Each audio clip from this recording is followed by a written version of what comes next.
সম্মানিত দর্শক, আজ আমরা উপস্থিত হয়েছি মেট্রোপলিটন বিশ্ববিদ্যালয়ের সম্মানিত প্রভাইস টেনশন স্যারের সাথে। সাথে রয়েছে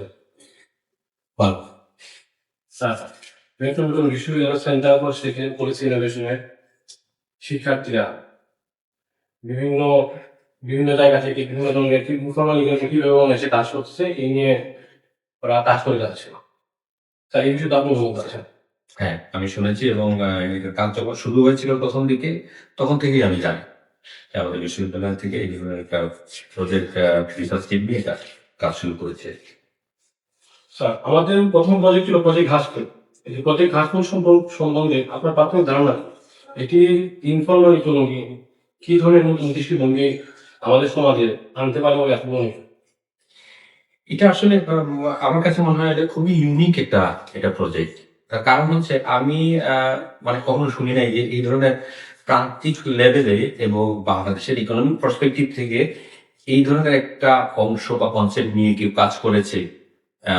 রিসেন্টলি আমার এটা সীমাবদ্ধতা থাকতে পারে, বাট আমার কাছে মনে হয় না যে আমি এটা শুনেছি এবং এটা পড়েছি কোথাও।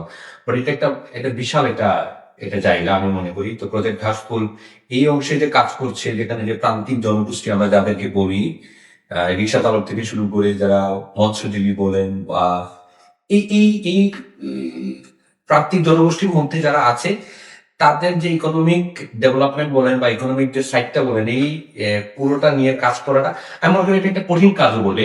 বাট এই অংশে যে কাজটা হচ্ছে, যে রিসার্চটা হচ্ছে, এটা আসলে আমাদের পরবর্তীতে পুরোপুরি যে আমাদের ইকোনমিক যে একটা পিকচার আসবে, সেটাতে আসলে অনেকভাবে সাহায্য করবে আমি মনে করি। জি স্যার। স্যার, আপনার শিক্ষার্থীরা এই বিষয় নিয়ে কাজ করে যাচ্ছে। স্যার, প্রজেক্ট ঘাসফুল কিভাবে তৃণমূল পর্যায়ের মানুষকে অর্থনৈতিক ক্ষমতা নিশ্চিত করতে পারে বলে আপনি মনে করেন? এটা আসলে দেখেন, আমি আমি যেটা মানে সবসময় বলি যে শিক্ষার জায়গাটা হচ্ছে আসলে সবচেয়ে গুরুত্বপূর্ণ। যে এই যে প্রজেক্ট, সেই প্রজেক্টে কিন্তু আমাদের এডুকেশন আছে। এডুকেশন কিভাবে আছে যে আমাদের যে ছেলেমেয়েরা কাজ করছে তারা কিন্তু তাদের এডুকেশনের যে এক্সপিরিয়েন্স সেখান থেকে কিন্তু এটা নিয়ে গেছে। আমাদের যে প্রান্তিক জনগোষ্ঠী আমরা কথা বলি, ফর্চুনেটলি যে আমাদের শিক্ষার হার এখন অনেকটুকু এগিয়ে গিয়েছে, কিন্তু তারপরেও ওই অংশে আমার মনে হয় এখন ওইভাবে যে শিক্ষার যে আলোটা যেটা সেটা পৌঁছায় নেই। তো আমাদের ছেলেমেয়েরা যখন বা এই প্রজেক্টে যারা আছে তারা যখন কাজ করবে, তাদের কাছে ওই পার্সপেক্টিভটা পৌঁছাবে, তারা যখন জিনিসটা বুঝতে পারবে, এই বোঝাটাই হচ্ছে শিক্ষার একটা অংশ। তো তারা যখন ওই অংশগুলোতে ক্লাসরুমে না এসেও যে টিমটা যাবে, যে রিসার্চ টিমটা যাচ্ছে, তাদের কাছ থেকে যে শিক্ষার যে জায়গাটা পাবে, ওই জায়গাটা যে তারা শিখবে যে না, আমার এই অংশটা এভাবে আমাদের পুরো ইকোনমিতে রিফ্লেক্ট হইতে পারে, ওটাতে যদি আমরা কাজ করতে পারি, I am afraid but I am helpful যে এটা আসলে কতটুকু স্পিডে এটা করা সম্ভব, তাই কি না? বাট আস্তে আস্তে হলেও এটা সম্ভব। এটা সম্ভব যে ওরা জানলো, ওরা বুঝলো যে না, আমার ওই অংশটুকু, আমার পুরো ইকোনমিক যে জায়গাটুকু, সেটা আমার এই দেশের যে পুরো ডেভেলপমেন্ট, সেই ডেভেলপমেন্টের একটা ক্ষুদ্র একটা অংশ হলেও কিন্তু সেটা একটা অংশ। ওই আন্ডারস্ট্যান্ডিংটা তাকে দেয়া, তাকে হয়তো আমরা একজন পুরো শিক্ষিত লোক বা ইউনিভার্সিটি গ্রাজুয়েট যেটা ওই জায়গাটা দেখবি, সে হয়তো ওকে দেখবে না, তার পারসেপশন হয়তো ডিফারেন্ট থাকবে।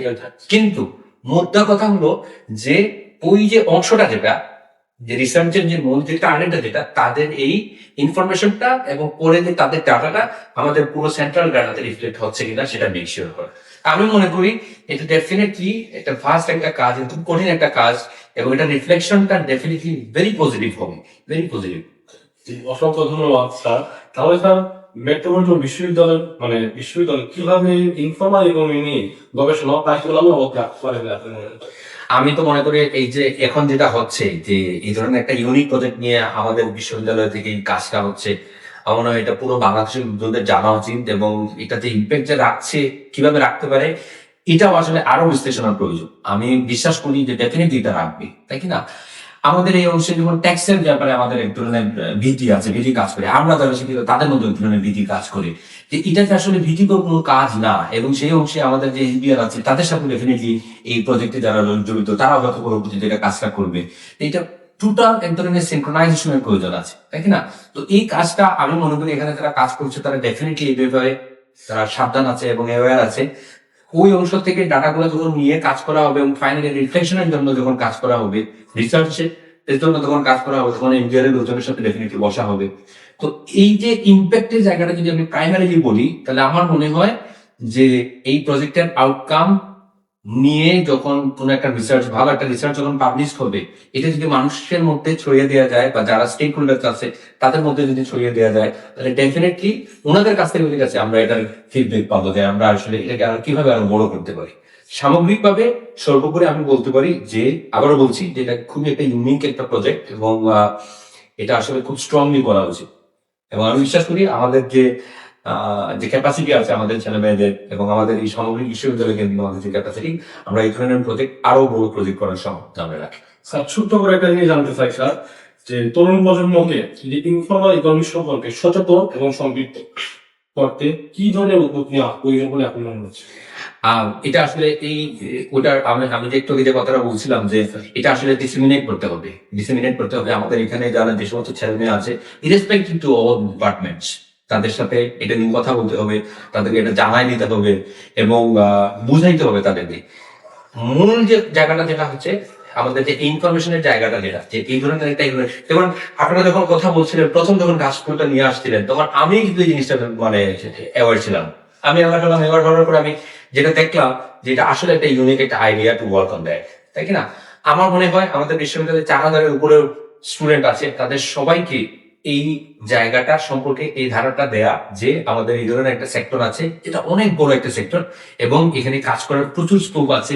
আমাদের এখানে অর্থনীতি বিভাগ আছে, আমাদের এখানে ব্যবসা বিভাগ আছে। প্রাইমারি তারা তাদের রিসার্চে, তাদের ইন্টার্নশিপের ক্ষেত্রে এই ধরনের আইডিয়া গুলো তারা কাজে লাগাতে পারে। স্যার আরেকটা জিনিস বিষয় স্যার, যে কাজী নজরুল ইসলাম বলেছিলেন যে আমি চাই না যশ, চাই না কি, আমাদের রিক্সা চালক দিনমজুর, ভ্যান চালকেরা কোন কীর্তি চান না স্যার, তারা চান শুধু একজন একজন মেট্রোপলিটন বিশ্ববিদ্যালয়ের প্রভাইস শ্রমিক হিসেবে আপনি কি মনে করেন বিশ্ববিদ্যালয়ের দায় কি শুধু মেধাবী শিক্ষার্থী তৈরি করা, নাকি এই নীরব শ্রমিকের কণ্ঠস্বর তুলে ধরা?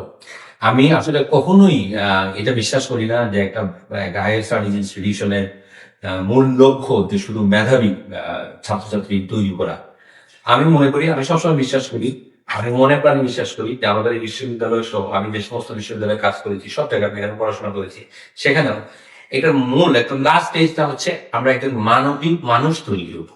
আমরা যখন একজন মানবিক মানুষ তৈরি করতে পারবো, তখনই কিন্তু আমরা বুঝতে পারবো বা বুঝাইতে পারবো যে আমাদের লক্ষ্যটা পূর্ণ হয়েছে।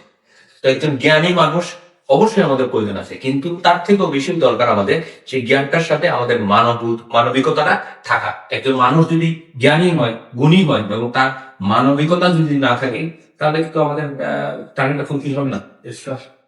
So, আমাদের মানবিকতার জায়গাটা দেখতে হবে এবং এটাকে আমাদের নবিশ করতে হবে। আমাদের একজন গ্রাজুয়েট বের হওয়ার পরে আমরা যখন শুনি যে যে আপনারা মানবিক মানুষ তৈরি করতে পেরেছেন, তখনই হচ্ছে আমাদের সফল। জি স্যার, আশা রাখি আমরা মেট্রোপলিটন বিশ্ববিদ্যালয় আসলে সফলতা করেছি যে মানবিক মানুষ তৈরি করতে। স্যার আমরা উচ্চ মধ্যম আয়ের দেশে হওয়ার স্বপ্ন দেখছি, কিন্তু উন্নয়নের রথে চালায় যারা ঘাম জমান, যারা পরিশ্রম করছে, তারা যদি সেই সফল না পায়, তবে কি প্রকৃত উন্নয়ন আসলে সম্ভব? এটা সম্ভব না আসলে। আমি যদিও সাহিত্যের ছাত্র, আমার ম্যানেজমেন্ট লেভেলে আমার কাজের যে অভিজ্ঞতা, সেখান থেকে আমার আমার যেটা মনে হয় একদম সোজা ভাষায় আমরা যেটা বলি বা বুঝতে পারি, এটা আসলে হবে না, ইম্প্যাক্টফুল হবে না, সম্ভব না এবং এটা আসলে অ্যাচিভ করা কাইন্ড অফ ইম্পসিবল। সম্ভব। জি স্যার। স্যার শেষ একটি প্রশ্ন স্যার আপনার কাছে, যে আপনার জীবনে কি এমন কোনো মানুষের দেখা পেয়েছেন যিনি এই অনিয়মিত অর্থনীতির অংশ, এবং যাকে দেখে ভেবেছিলেন যে এই দেশটি এদের ঘামেই চলে, সেই অনুভূতিটি আপনার কাজে কিভাবে ছাপ রেখেছে? আর আমি বলি যে এই কনসেপ্ট হিসাবে আসলে এটা হয় নাই। যখন আমার কাছে আসছিল প্রথম প্রজেক্ট ঘাসফুল হিসেবে এই কনসেপ্টটা, এটা একটা রিসার্চের কনসেপ্ট হিসেবে কিন্তু আমার কাছে নতুন, এখন আমি বলছি। কিন্তু ওই জায়গাটা যেটা, যেমন একজন রিক্সা চালক, আমি রিক্সায় যখনই উঠি তখন কিন্তু আমি জিজ্ঞেস করি, তার ব্যাপারে জিজ্ঞেস করি, সে কোথায় থাকে, মানে সে কোথা থেকে এসেছে, তাই না, তার গল্পটা শুনি, সবসময় ঘুরিয়েছে, তাই না। তো ওই জায়গা থেকে মনে হয় যে ডেফিনেটলি ওদেরকে বাদ দিয়ে আসলে আমাদের যেটাই বলি না কেন, বিশাল একটা জনগোষ্ঠী সেই জনগোষ্ঠীকে বাইরে রেখে আমাদের এই যে উত্তরণের যে জায়গাটা, যেটা ডেভেলপিং কান্ট্রি থেকে উপরে উঠার ডেভেলপিং কান্ট্রিতে যাওয়ার যে স্বপ্ন, এটা আসলে মানে সম্ভব না। আমাদের সবাইকে ওই যে বললাম একবারে যে এটা মানবিক হতে হবে, এবং সেই মানবিকতার জায়গা থেকে আমাদের যাদের যোগ্যতা আছে, আমরা সেই যোগ্যতা থেকে যোগ্যতার মাপকাঠিতে দেখে আমাদের এই কাজগুলো করে দিতে হবে, আমাদের রিসার্চের কাজ করে দিতে হবে, আমাদের ডেভেলপমেন্টের যে জায়গাগুলো আছে, যেগুলোতে আমরা যে যে জায়গাতে আছি সেই জায়গা থেকে কাজগুলো করে দিতে হবে। এই কাজগুলো করে দিতে পারলে আমরা আমাদের অভিষ্ট লক্ষ্যে পৌঁছাতে পারবো। জি স্যার, অসংখ্য ধন্যবাদ স্যার আপনাকে। জাস্ট মানে সর্বশেষ একটি প্রশ্ন আপনার কাছে, যে মেট্রোপলিটন বিশ্ববিদ্যালয় শিক্ষার্থীদেরকে কি বলতে চাবে যে প্রজেক্ট কাজ সম্পর্কে আপনার বার্তা কি থাকবে? আমার বার্তা থাকবে যে এটা অসম্ভব সুন্দর একটা প্রজেক্ট, অসম্ভব সুন্দর একটা প্রজেক্ট। আমি বিশ্ববিদ্যালয়ের সকল ছাত্রছাত্রীদেরকে এবং শিক্ষক বৃন্দকে আমি আমি রিকোয়েস্ট করব যে আপনারা এই প্রজেক্ট ঘাসফুল সম্পর্কে জানুন, বুঝুন, এবং এটা এই ইনফরমেশনটা এটার সাথে যে তথ্যগুলো আছে সেই তথ্যগুলো আপনারা আপনাদের আশেপাশে যত লোকজন আছে তাদের সাথে শেয়ার করুন, কারণ information is a power in spiritualised world. এটাই আমাদেরকে এগিয়ে নিয়ে যাবে। অসংখ্য ধন্যবাদ স্যার আমাদেরকে এত আপনার গুরুত্বপূর্ণ মূল্যবান সময় দেওয়ার জন্য। আমি প্রজেক্ট ঘাসফুল টিমকে অসংখ্য ধন্যবাদ জানাচ্ছি, যারা এখানে আছেন ক্যামেরার সামনে পেছনে, সবাইকে অসংখ্য ধন্যবাদ। এবং আবারও বলছি যে এই ধরনের অসম্ভব সুন্দর একটা প্রজেক্ট করার জন্য প্রজেক্ট চলমান আছে, আমি প্রজেক্টের সফলতা কামনা করি। ধন্যবাদ।